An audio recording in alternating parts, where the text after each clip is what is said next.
की जो आता सीसीटीव्ही फुटेज पोलिसांच्या हाती आलेला आहे किंवा सोशल मीडियावर जो आलेला आहे, त्यावर या लोकप्रतिनिधी आहेत जे, त्यांनी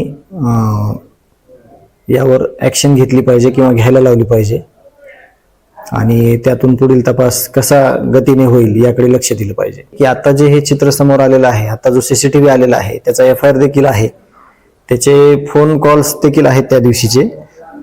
जो घटनाक्रम जसा आहे तसाच आहे. यावर फक्त आता ॲक्शन घेणं गरजेचं आहे. पुढील तपास वेगानं करण्याची गरज आहे आणि त्यासाठी विशेष प्रयत्न करणं गरजेचं आहे.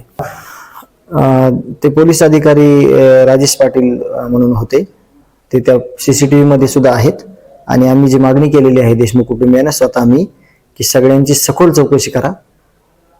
ह्या आरोपींना ज्यांनी कोणी आसरा दिलेला आहे, ज्यांनी कोणी अभय दिलेला आहे, त्या आरोपींची सगळ्याची चौकशी झाली पाहिजे अशी आमची मागणी आहे.